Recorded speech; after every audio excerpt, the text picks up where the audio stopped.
नमस्कार, मी दिनेश कांजे. आपण बघताय न्यूज डंका. देशाच्या इतिहासातील आज गौरवशाली लखलखता दिवस. शतकांच्या यज्ञानंतर पुन्हा एकदा केशरी ज्वाळा उसळलेली आहे. 10 दिशांच्या हृदयातून पुन्हा एकदा अरुणोदय झालेला आहे. 500 वर्षांच्या सलग संघर्षानंतर अयोध्येतील राम जन्मभूमीवर रामललांची प्राणप्रतिष्ठा झालेली आहे. 6 डिसेंबर 1992 रोजी हिंदू समाजाने बाबरी नावाचा कलंक पुसून टाकला. आज त्याच ठिकाणी प्राणप्रतिष्ठा होते. हिंदू समाजाने सिंहगर्जना केली होती. सौगंध राम की खाते है, हम मंदिर वही बनाएंगे. आज या शपथेची सुद्धा पूर्तता झालेली आहे आणि त्यामुळे स्वाभाविकपणे हिंदू समाजाच्या आनंदाला प्रचंड भरता आलेला आहे. परंतु काही नतद्रष्टांना हा आनंद पावत नाहीये आणि त्यांचं मात्र विवळणं सुरू आहे. संपूर्ण देशात राममय वातावरण आहे. 22 जानेवारीला अयोध्येमध्ये प्राणप्रतिष्ठा होणार हे जाहीर झाल्यापासून देशामध्ये एक जबरदस्त राम लहर सुरू झालेली आहे. गेले काही दिवस आपण अनेक ठिकाणी पाहिलं असेल, ठिकठिकाणी भगवे ध्वज लागलेले आहेत. या भगव्या ध्वजांवर श्रीरामाची आणि अयोध्येतील मंदिराची प्रतिमा अंकित करण्यात आलेली आहे. अनेक ठिकाणी भजन, पूजन, कीर्तन अशा प्रकारचे कार्यक्रम आणि अनेक ठिकाणी भंडाऱ्यांचं आयोजन करण्यात आलेलं आहे. काल तर देशाने दिवाळी साजरी केली. रात्रभर फटाके फुटत होते आणि हा जल्लोष फक्त एका कारणासाठी आहे. 22 जानेवारीच्या प्राणप्रतिष्ठेचं महत्त्व देशातल्या प्रत्येक हिंदूला ठाऊक आहे. खरं तर जगातल्या प्रत्येक हिंदूला ठाऊक आहे. हा जल्लोष अमेरिकेत झालेला आहे. हा जल्लोष युरोपमध्ये झालेला आहे. आशियातील अनेक देशांमध्ये हा जल्लोष सुरू आहे. पंतप्रधान नरेंद्र मोदी गेले 11 दिवस प्राणप्रतिष्ठा सोहळ्यासाठी अनुष्ठान करतायत. अत्यंत कठोर यमनियम. 11 दिवस केवळ नारळ पाण्याचं सेवन. पंतप्रधान नरेंद्र मोदींचं वय 73 आहे आणि या वयात तुम्ही असं काही करा असं त्यांना कोणी सांगितलेलं नाही आहे. आणि मोदीने हे सगळं केलं नसतं तरी त्यांच्यावर कोणी आक्षेप घेतला नसता, हरकत घेतली नसती. परंतु ते मोदी आहेत. जे करायचं ते परिपूर्ण हा त्यांचा खाके आहे.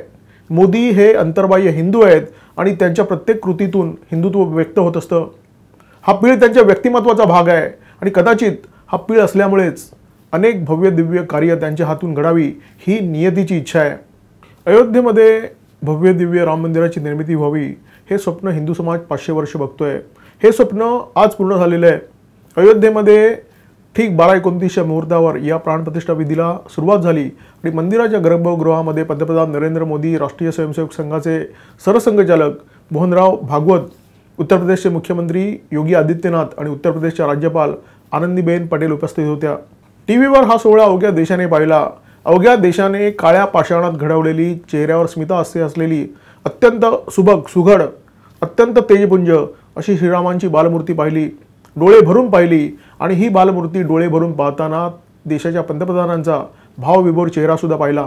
आज प्राणप्रतिष्ठेचा दिवस 22 जानेवारी 2024. भारताच्या इतिहासामध्ये हा दिवस सोन्याच्या अक्षराने लिहिला जाईल आणि या दिवसाची जर तुलना झाली तर ती फक्त आणि फक्त छत्रपती शिवाजी महाराज यांच्या राज्याभिषेकाच्या दिनाशी होऊ शकते, ज्याला हिंदू समाज हिंदू साम्राज्य दिन म्हणून साजरा करतो, किंवा होऊ शकते देशाच्या स्वातंत्र्य दिनाशी 15 ऑगस्ट 1947. हा प्राणप्रतिष्ठा सोहळा बघताना कोट्यवधी भारतीयांच्या हृदयामध्ये सुख, समाधान, संतोष आणि आनंदाच्या उर्मी उसळत होत्या. अनेकांच्या डोळ्यामध्ये आनंदाश्रू तरळले होते. देशामध्ये एक अभूतपूर्व जल्लोषाचं वातावरण आहे, उत्सवाचं वातावरण आहे, उत्सवी वातावरण आहे, आनंदाचं वातावरण आहे. आणि अशा परिस्थितीमध्ये काही लोकांच्या छातीवर सापसुद्धा लोटत आहेत. अनेकांचं डोकं गरगरत आहे, पोटात मळमळत आहे, मेंदू सुन्न झाला आहे आणि त्याच्यामुळे प्रचंड नैराश्य आलं आहे.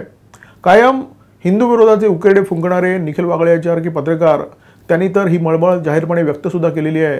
आणि कलानगरच्या सुलतानाने तर सामनातून विद्वेषाच्या उकाऱ्या काढलेल्या आहेत. सुप्रिया सुळे यांनी तर आम्ही जय श्रीराम म्हणणार नाही, आम्ही मर्यादा पुरुषोत्तम राम म्हणू अशा प्रकारची निरर्थक आणि बिनडोक विधानं केलेली आहेत. आता सुप्रिया सुळेंनी काहीही म्हटलं नसतं तर हिंदू समाजाला काय फरक पडला असता? सुप्रिया सुळेंनी समजा मटण खाऊन हा दिवस साजरा केला असता तर हिंदू समाजाला काय फरक पडला असता?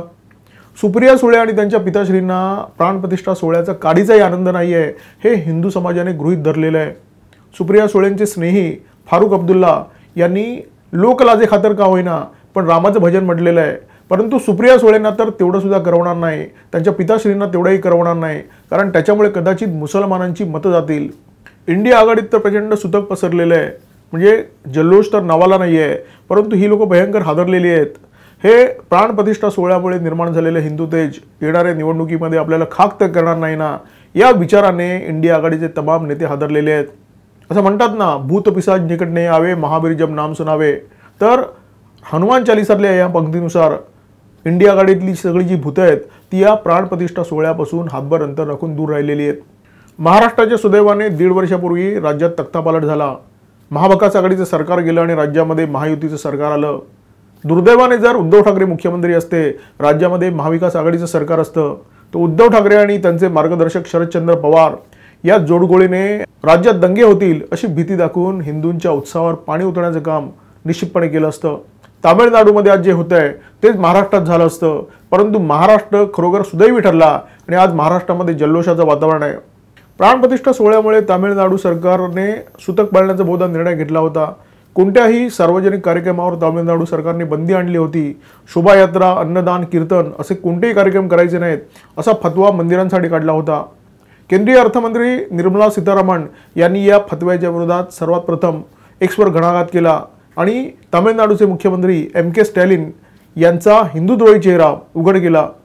या प्रकरणी सर्वोच्च न्यायालयामध्ये जनहित याचिका दाखल करण्यात आली आणि सर्वोच्च न्यायालयामध्ये तामिळनाडू सरकारच्या दादागिरीच्या विरोधात दाद मागण्यात आली। त्यानंतर सर्वोच्च न्यायालयाने तामिळनाडू सरकारचे कान उघडले आणि तामिळनाडू सरकारला बजावलं की कायद्याच्या चौकटीत काम करा।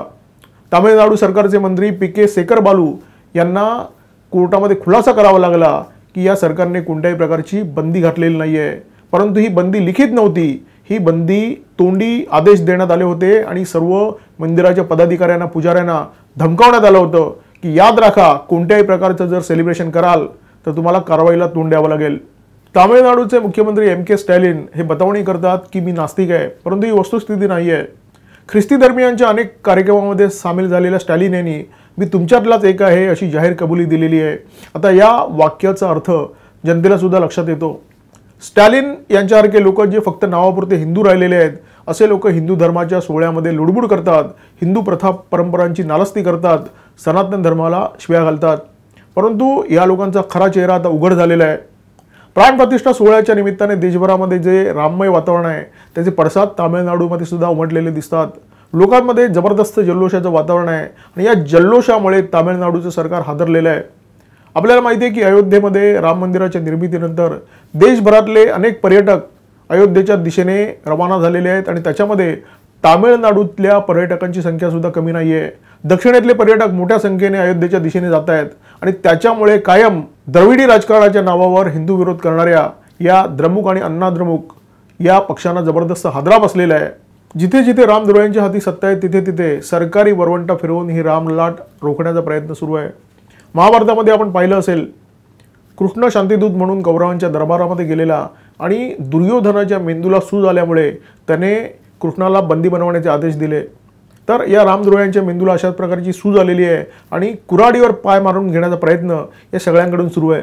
तामिळनाडूचे मुख्यमंत्री के स्टॅलिन आणि शरद पवार यांची मानसिकता काही वेगळी नाही आहे आणि उद्धव ठाकरे अशाच नेत्यांच्या मांडीवर जाऊन बसलेले आहेत। विकृताचार्य संजय राऊत यांची रोजची विधानं जर आपण ऐकली तर आपल्याला शंका येऊ लागते की यांच्या मेंदूला सूज आली आहे की यांचा मेंदू पुरता निकामी झालेला आहे। कधी ते राम मंदिर आंदोलनाचं श्रेय मुल्ला मुलायम सिंग यांना देतात, कधी म्हणतात की जन्मभूमीपासून हे मंदिर 4 किलोमीटरच्या अंतरावर बांधलेलं आहे आणि कधी त्यांना प्राणप्रतिष्ठा सोहळा हा मोदी रामायण वाटू लागतो। प्राणप्रतिष्ठा सोहळ्याच्या पूर्वसंध्येला मीरा रोडच्या नयानगरमध्ये काही हिरव्या सापांनी फुटकार टाकले, राम भक्तांवर हल्ले केले। हे हिरवे गावगुंड आणि संजय राऊत यांच्यामध्ये काही फार फरक नाही आहे। प्राणप्रतिष्ठा सोहळ्याला गालबोट लावण्याचा प्रयत्न या दोन्ही प्रवृत्तीने केलेला आहे। खरं तर हे शिशुपाल आहेत आणि या शिशुपालांचे 100 अपराध भरले सुद्धा आहेत, परंतु यांचा हिशोब 2024च्या लोकसभा निवडणुका दरम्यानच होणार।